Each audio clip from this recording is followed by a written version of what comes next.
Praise the Lord. ഈ നല്ല സമയം തമ്പുരാനായ ദൈവം എനിക്ക് തന്നിരിക്കുന്ന ഒരു ചെറിയ സന്ദേശത്തിലൂടെ നമുക്ക് ദൈവത്തിൻ്റെ വചനത്തെ ധ്യാനിക്കാം. നമുക്കറിയാം, കർത്താവായ യേശു ക്രിസ്തുവാണ് ഈ ലോകത്തിൻ്റെ വെളിച്ചമെന്ന്. കാരണം ലോകം ഇരുളിലാണ് ആണ്ടുകിടക്കുന്നത്.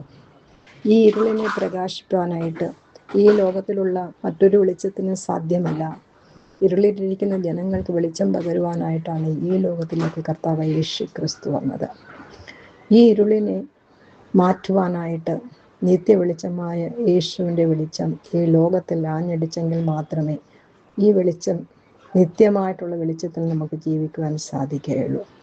ജോൺ 9:4 പറയുന്നു, എന്നെ അയച്ചവൻ്റെ പ്രവൃത്തി പകലുള്ളിടത്തോളം നാം ചെയ്യേണ്ടതാകുന്നു.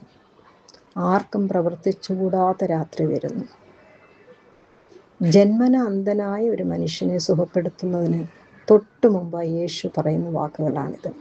തന്നെ അയച്ച പിതാവായ ദൈവത്തിൻ്റെ ഇഷ്ടം ഈ ലോകത്തുള്ളപ്പോൾ ചെയ്തു തീർക്കേണ്ടതാകുന്നു. അതാണ് യേശുവിൻ്റെ ദൗത്യം എന്ന് പറയുന്നത്.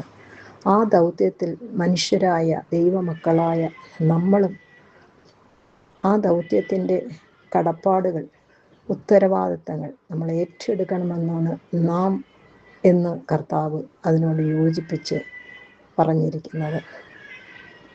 യേശു ഈ ലോകത്തു നിന്ന് പോയിക്കഴിഞ്ഞാൽ ഈ നല്ല പ്രവൃത്തികൾ നിന്നുപോകും. വെളിച്ചമില്ലാതായി ഇരുളിൻ്റെ പ്രവൃത്തികൾ കൂടുതലായിട്ട് വെളിപ്പെടും. പകലെന്നാൽ നമുക്കറിയാം, അത് വെളിച്ചമുള്ള സമയത്തെയാണ് പകലെന്ന് പറയുന്നത്. നല്ല പ്രവൃത്തികളെല്ലാം ചെയ്യുന്നത് വെളിച്ചത്തിലാണല്ലോ. നന്മ ചെയ്യുന്നവൻ മറഞ്ഞിരുന്ന് ചെയ്യുന്നില്ല. യേശു എങ്ങും ചുറ്റിത്തിരിഞ്ഞ് നന്മ ചെയ്തിരുന്നു എന്ന് വചനം നമുക്ക് വെളിപ്പെടുത്തുന്നുണ്ട്. പിതാവിൻ്റെ ഇഷ്ടം ചെയ്യുന്നവനായി ഈ ലോകത്തിൽ വന്ന യേശു നമ്മളെയും പഠിപ്പിച്ചു. എങ്ങനെ നന്മ ചെയ്യണം, എങ്ങനെ നല്ല പ്രവൃത്തികൾ ചെയ്യണം, എങ്ങനെ ജീവിക്കണം, എങ്ങനെ വെളിച്ചത്തിൻ്റെ മക്കളായിരിക്കണം, ഇരുളിലേക്ക് കടന്നു പോകുന്നവരെയും ഇരുളിലായിരിക്കുന്നവരെയും വെളിച്ചത്ത് കൊണ്ടുവരുവാൻ വേണ്ടി എങ്ങനെ നമ്മൾ പ്രയത്നിക്കണമെന്ന് കർത്താവായ യേശു ക്രിസ്തു തന്നെ നമ്മളെ പഠിപ്പിച്ചു. നാമും യേശുവിനെ പോലെ വെളിച്ചത്തിൽ പ്രവർത്തിക്കണം. ജീവൻ പൊലിയും വരെ മാത്രമേ നമുക്കത് സാധിക്കുകയുള്ളൂ. ആരോഗ്യമുള്ള സമയത്ത് മാത്രമേ എങ്ങും ചുറ്റിത്തിരിഞ്ഞ് എന്തെങ്കിലും നന്മ ചെയ്യുവാൻ സാധിക്കുകയുള്ളൂ. സമയം നമ്മൾ പ്രയോജനപ്പെടുത്തുക. ജോൺ 8:12 യേശു പറയുന്നു, ഞാൻ ഈ ലോകത്തിൻ്റെ വെളിച്ചമാകുന്നു. എന്നെ അനുഗമിക്കുന്നവൻ ഇരുളിൽ നടക്കാതെ ജീവൻ്റെ വെളിച്ചമുള്ളവനാകുമെന്ന്. Praise the Lord. ഈ ലോകത്തിൽ വെളിച്ചം തരുന്ന പല സംവിധാനങ്ങളുണ്ടെങ്കിലും അതൊന്നും ശാശ്വതമല്ല. ഒരു നാൾ അല്ലെങ്കിൽ പലപ്പോഴായും അതിൻ്റെ പ്രവർത്തനങ്ങൾ നിന്നുപോയേക്കും. എന്നാൽ യേശു നിത്യ വെളിച്ചവും നിത്യനും സത്യവാനുമാണ്. ആത്മീയമായ ജീവിതത്തിൻ്റെ അടിസ്ഥാനത്തിലാണ് യേശു പറയുന്നത്, താൻ ഈ ലോകത്തിലുള്ള സകല മനുഷ്യവർഗത്തിൻ്റെയും അണയാവിളക്കാണെന്നും തന്നെ അനുഗമിക്കുന്നവൻ ഏത് വർഗക്കാരനായാലും ഏത് മതക്കാരനായാലും ഏത് ജാതിയായാലും താണവനോ ഉയർന്നവനോ കറുത്തവനോ വെളുത്തവനോ ആരായാലും അവൻ ഇരുളിൽ നടക്കില്ല, അവൻ ജീവൻ്റെ വെളിച്ചമാകുമെന്ന്. ഹല്ലേലൂയ, ആമേൻ. നമ്മുടെ ആത്മാവ് പ്രകാശമുള്ളതാകണമെങ്കിൽ വെളിച്ചത്തിൻ്റെ ആത്മാവിനെ നാം സ്വീകരിക്കേണ്ടതായിരിക്കുന്നു. എന്താണ് വെളിച്ചം? യേശു സത്യത്തിൻ്റെയും വഴിയുടെയും ഉറവിടമാണ്. ഇരുൾ എന്നത് പാപം, അജ്ഞത എന്നതാണ്. യേശുവില്ലാത്ത ജീവിതം ഇരുളാണ്. യേശുവിനെ വിശ്വസിക്കുകയും പിന്തുടരുകയും ചെയ്യുമ്പോൾ പാപത്തിൻ്റെ അന്ധകാരത്തിൽ നിന്ന് മോചനം ലഭിക്കുന്നു. Praise God. നാം ഇന്ന് ശ്വസിക്കുന്ന ശ്വാസം ദൈവത്തിൻ്റെതാണ്. നമ്മുടെ ഓക്സിജനാണ് കർത്താവായ യേശു ക്രിസ്തു.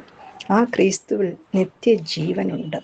അവൻ മരിച്ചുയർത്തെഴുന്നേറ്റ് അന്നും ഇന്നും എന്നേക്കുമായി ജീവിക്കുന്ന നിത്യനായ ദൈവമാണ്. നിത്യജീവനുള്ള ദൈവമാകയാൽ അവനാണ് നമ്മുടെ ജീവൻ്റെ വെളിച്ചം. ആ വെളിച്ചം നമ്മളിലുണ്ടെങ്കിൽ ഇരുളിലും നമ്മൾക്ക് പ്രകാശിക്കുവാൻ സാധിക്കും.